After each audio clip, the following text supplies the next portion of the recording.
नमस्कार, सुबह के 10 बजने वाले हैं और ये वक्त है अपना बिहार का। मैं हूं आपके साथ विभा उपाध्याय और इस वक्त बड़ी खबर आ रही है उपचुनाव से जुड़ी हुई, जिसमें नामांकन की शुरुआत आज से हो रही है। तारापुर और कुशेश्वर स्थान, इन दोनों ही सीटों पर नामांकन का आज दिन है। 30 अक्टूबर को मतदान यहां पर होंगे और 2 नवंबर की तारीख है जब नतीजे सामने होंगे आपके। तारापुर और कुशेश्वर स्थान, इन दोनों ही सीटों पर आज नामांकन जो है वो होगा। ये दोनों ही सीटें जेडीयू के पास थी। मेवालाल और शशि भूषण हजारी के निधन के बाद ये दोनों ही सीट खाली हुई है। 30 अक्टूबर को मतदान होगा, जबकि 2 नवंबर की तारीख जब नतीजे घोषित किए जाएंगे। तो तारापुर और कुशेश्वर स्थान दोनों ही सीटों पर नामांकन जो है वो होने वाला। 8 अक्टूबर तक आप नामांकन कर सकते हैं, ये आखिरी तारीख है जब नामांकन आप कर पाएंगे। और 13 अक्टूबर तक नामांकन वापस लेने की तारीख है। 30 अक्टूबर को दोनों ही सीटों पर मतदान होगा और 2 नवंबर को नतीजे सबके सामने होंगे। इन दोनों सीटों पर क्या एक बार फिर से जेडीयू जो है वो काबिज होती है या फिर ये सीट उसके हाथ से निकल जाती है। हालांकि ये दोनों ही सीटें बेहद महत्वपूर्ण है जेडीयू के लिए। तो तारापुर और कुशेश्वर स्थान पर उपचुनाव, और इस उपचुनाव के लिए तारापुर सीट कितनी महत्वपूर्ण हो जाती है, कुशेश्वर स्थान सीट जेडीयू के लिए कितनी महत्वपूर्ण हो जाती है, और इस वक्त आज से नामांकन की शुरुआत हो रही है।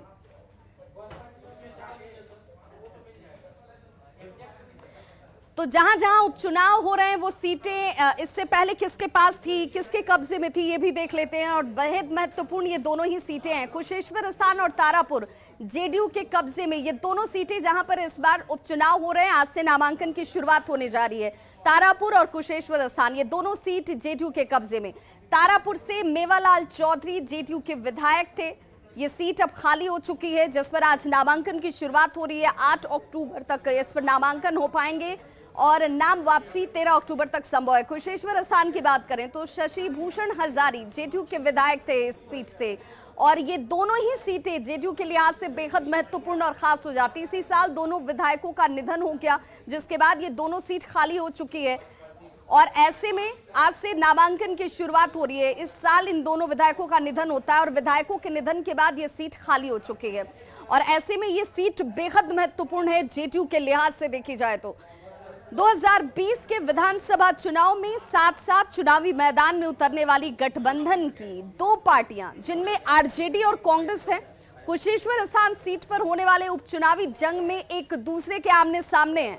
आपको बताते चलें कि पिछले चुनाव में जेडीयू से हारी कांग्रेस इस बार जीत की ताल ठोक रही है, जबकि आरजेडी ने अपनी दावेदारी ठोककर कांग्रेस को आईना दिखा दिया है।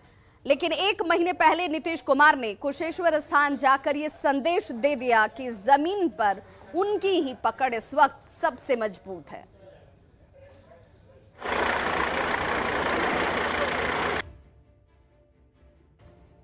ये तस्वीर 1 सितंबर की है, जब पानी से घिरे कुशेश्वर स्थान के हालात का जायजा लेने सीएम नीतीश कुमार पहुंचे थे। मुख्यमंत्री ने अपनी बोट भी पानी में उतारी थी और सड़क से यात्रा करते हुए कुशेश्वर स्थान से दरभंगा भी गए थे। बुनियादी सुविधाओं की हकीकत को देखा था और अधिकारियों को कई निर्देश भी दिए थे।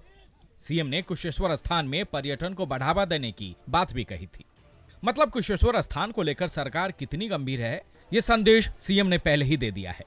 सरकार अपना काम बखूबी कर रही है, लेकिन एक बार फिर सरकार के काम पर मुहर लगाने की बारी है। बिहार की 2 सीटों तारापुर और कुशेश्वर स्थान में ठीक 1 महीने के बाद उपचुनाव होने जा रहा है। तारापुर तो ठीक है, लेकिन कुशेश्वर स्थान सीट पर महागठबंधन के बीच तलवारें खींचती नजर आ रही है। आरजेडी और कांग्रेस दोनों आमने सामने दिखाई दे रहे हैं। चूंकि पिछली बार महागठबंधन खेमे से कांग्रेस मैदान में थी, लिहाजा इस बार भी कांग्रेस दावा ठोक रही है, जबकि आरजेडी इस बार दोनों सीटों पर अपनी दावेदारी पेश कर रही है। कांग्रेस का हक है उस सीट पर और वो सीट हम जीत सकते हैं, लेकिन उसको दोबारा असर्टेन करने के लिए हम टीम भेजे हैं, वहाँ पे देखा जाए, क्योंकि कोई लाइट डिसीजन हम लेना नहीं चाहते हैं। मजबूत से डिसीजन करेंगे, गठबंधन मजबूत से लड़ेगा, गठबंधन के सभी घटक के लोग वहाँ जाएंगे, कैंपेन करेंगे, प्रचार करेंगे। लोग तो मजबूत है ही हैं, लेकिन ऐसे मजबूती नहीं है कि हम सब सीट पर लड़े। हम तो बिहार में 70 सीट कांग्रेस को दिए हमने वामपंथी को 20 सीट दिया। इसका मतलब थोड़े कि वहाँ हमारी हैसियत नहीं थी, हमारी हैसियत थी, लेकिन हमको बड़ी लड़ाई लड़ना था तो हम लोगों ने सीटों का बंटवारा किया। दरअसल कुशेश्वर स्थान में कांग्रेस ने पिछली बार अपना उम्मीदवार उतारा था, लेकिन कांग्रेस को हार मिली थी। इस बार आरजेडी इस सीट से चुनाव लड़ने का मन बना रही है। 2020 के विधानसभा चुनाव में कांग्रेस का खराब स्ट्राइक रेट कहीं न कहीं आरजेडी को आज भी खल रहा है। दिल्ली से अमितेश कुमार की रिपोर्ट।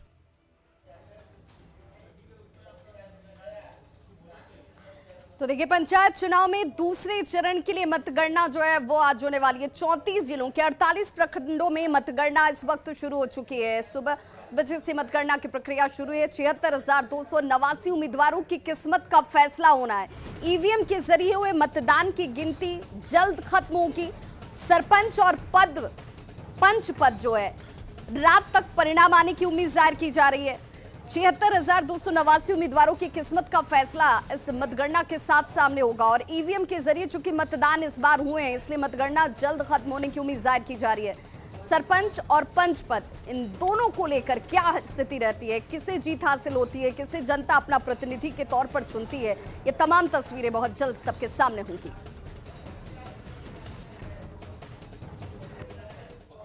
तो पंचायत चुनाव के दूसरे चरण में वोटिंग के बाद आज मतों की गिनती शुरू हो चुकी है। जमुई जिले के केकेएम कॉलेज में मतगणना केंद्र बनाया गया है, जहां दूसरे चरण का काउंटिंग सुबह 8 बजे से ही जारी है।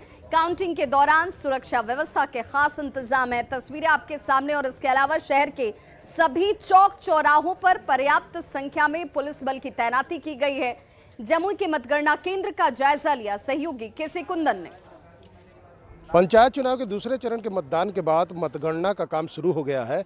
जमुई जिले के अलीगंज प्रखंड के 13 पंचायत में दूसरे चरण का मतदान हुआ था और मतगणना केंद्र ये है जो जिला मुख्यालय के कॉलेज है और यहाँ पर देख सकते हैं कि मतगणना केंद्र के आसपास सुरक्षा बल के कड़े इंतजाम रखे गए हैं। मतगणना केंद्र में जो भी लोग जा रहे हैं उनकी जांच हो रही है और जांच होने के बाद वो लोग अंदर जा रहे हैं। वैसे लोग जो जाने के लिए अधिकारी नहीं है, उनको परमिशन नहीं है, वे लोग उनको रोका जा रहा है। साथ ही अगर मतगणना केंद्र के बाहर की अगर बात करें तो मतगणना केंद्र के बाहर भी तमाम सुरक्षा के इंतजाम रखे गए हैं। खास करके अगर प्रत्याशी जीत जाता है तो उसका जुलूस इस जो मतगणना केंद्र के आसपास वाले इलाके में ना हो, वहाँ पर गैदरिंग ना हो, इसका विशेष ख्याल रखा गया है। कहने का मतलब कि अलीगंज प्रखंड का मतगणना हो रहा है आज और मतगणना के दौरान किसी तरह की परेशानी ना हो, सुरक्षा व्यवस्था में चूक ना हो, इसके लिए खास निर्देश दिया गया है जिले के डीएम और एसपी के द्वारा, जिसके लिए जो सुरक्षा बल को तैनात किया गया है। दिखाना चाहेंगे, ये गेट है जो मतगणना केंद्र का अंदर जाने का गेट है और यहाँ से ही लोग प्रत्याशी या उनके जो एजेंट हैं, प्रत्याशियों को जो एजेंट है काउंटिंग हॉल में जा रहे हैं। और ऐसे में कहा जा सकता है कि दूसरे चरण के मतदान के बाद मतगणना का काम शुरू हो गया है। अब यहाँ पर मतगणना के दौरान किसी तरह का परेशानी न हो, इसके लिए खास इंतजाम रखा गया है सुरक्षा व्यवस्था को लेकर। केसी कुंदन, न्यूज़ 18 जमुई। पूर्णिया कॉलेज के बनमंगी प्रखंड में मतगणना का कार्य शुरू हो चुका है। मतगणना के लिए सभी 6 पदों के लिए 6 काउंटर बनाए गए हैं। 14 टेबल पर मतगणना का काम इस वक्त होता हुआ सदर एसडीएम ने कहा कि जिस पद के लिए ईवीएम से चुनाव हुए हैं उनके परिणाम जल्द सामने आएंगे। वहीं बैलेट पेपर से पंच और सरपंच का चुनाव हुआ है, वहां पर परिणाम आने में थोड़ा विलंब हो सकता है। स्ट्रांग रूम है सभी पद के लिए, उसमें गणना होनी है, समय पर शुरू करना है। क्या उम्मीद किया जाए कितने देर में रिजल्ट आना? नहीं, रिजल्ट के लिए तो चूंकि जो ईवीएम में है 4 पद के लिए वो समय पे आ जाएगा, लेकिन 2 पद ऐसा है पंच और सरपंच जिसमें हमको बैलेट से गिनना है, वो थोड़ी देर रात तक आ जाएगा। तो वहीं पूर्णिया के बनमंगी प्रखंड में पंचायत चुनाव के लिए मतगणना का काम जारी है। मतगणना स्थल पर जबरदस्त भीड़ देखी जा रही है। हालांकि प्रशासन की तरफ से सुरक्षा के पुख्ता इंतजाम किए गए। मतगणना केंद्र का जायजा लिया हमारे पूर्णिया संवाददाता कुमार प्रवीण ने। आज पूर्णिया के बनमनखी प्रखंड का पंचायत चुनाव का मतगणना हो रहा है और कुल 361 बूथों का मतगणना होना है, जिसमें 6 पद हैं, मुखिया, सरपंच, वार्ड सदस्य, वार्ड पंच और जिला परिषद। ये 6 पदों के लिए मतगणना हो रहा है, इसके लिए पूर्णिया कॉलेज में मतगणना की व्यवस्था की गई है। और आप देख सकते हैं यहाँ पर कि कितनी भीड़ है, हजारों लोग यहाँ पहुँचे हुए हैं। हालांकि सिक्योरिटी की पुख्ता व्यवस्था है। यहाँ पर 14 टेबल बनाए गए हैं जो मतगणना का है। 6 अलग अलग काउंटर बनाया गया है जहाँ पे सभी पदों का अलग अलग मतगणना होना है। सरपंच और पंच का बैलेट पेपर से मतगणना होगा, जो इसी आप देख सकते हैं कि इसी जगह इसी में होना है। इसके अलावा अंदर में 4 पदों का मतगणना होना है और मतगणना का कार्य शुरू हो चुका है। कुमार प्रवीण, न्यूज़ 18 पूर्णिया। और बड़ी खबर इस वक्त बेगूसराय से आ रही है, जहां पर स्कूल बस पलट गई है। बेगूसराय से ये बड़ी खबर सामने आती हुई स्कूल बस पलट गई है। बताया जा रहा है कि 34 बच्चे उस वक्त स्कूल बस में सवार थे। पानी से भरे गड्ढे में ये बस पलटी है। बलिया थाना क्षेत्र के पोखरिया में यह हादसा हुआ है। बस में सवार सभी 34 बच्चे सुरक्षित हैं। तो राहत की खबर ये कि जो 34 बच्चे बस में उस वक्त सवार थे वो सुरक्षित बताए जा रहे हैं। सहयोगी संतोष हमारे साथ इस वक्त ज्यादा जानकारी के साथ फोन लाइन पर जुड़ गए हैं बेगूसराय से। संतोष, हादसे के पीछे की वजह क्या सामने आ रही है और क्या सभी बच्चे सुरक्षित हैं? जी बिल्कुल विभा, देखिए जैसा जानकारी मिल पा रहा है सभी बच्चे सुरक्षित हैं और कहा जाए तो एक बड़ा हादसा होते होते टल गया। हादसा चूंकि जब जैसे ही बस पलटी थी पानी भरे गड्ढे में, तो चूंकि वहां भारी संख्या में लोग पहले से मौजूद थे। चूंकि ग्रामीण इलाका था इसलिए लोग वहां मौजूद थे। लोगों ने आनन फानन में सभी बच्चों को सुरक्षित निकाल लिया है और अभी जेसीबी लाकर बस को भी निकालने की प्रक्रिया की जा रही है। जैसी जानकारी मिल पा रही है सारे बच्चे सुरक्षित हैं। गुरुकुल स्कूल के ये बच्चे थे, सारे एक निजी विद्यालय है उसी एक से सारे बच्चे थे। गनीमत है सारे बच्चे अभी सुरक्षित हैं। जी, हादसे के पीछे की वजह क्या सामने आई है? जी जैसा बताया जा रहा है ये ड्राइवर की लापरवाही से ही ये हादसा हुआ है, क्योंकि जो वो संकरा रास्ता है जहां से ये बस जा रही थी और ड्राइवर ने वहां अपना नियंत्रण खो दिया और चूंकि बारिश भी कल हुई है तो बस का पहिया जो है वो फिसल गया, जिससे ये हादसा हुआ है। सबसे बड़ी बात ये है सारे बच्चों को बचा लिया गया है, ये एक बड़ी बात है। चलिए, बहुत बहुत शुक्रिया संतोष इस तमाम जानकारी के लिए। और अब बात बिहार में बालू खनन की, जिसकी आज से शुरुआत हो रही है।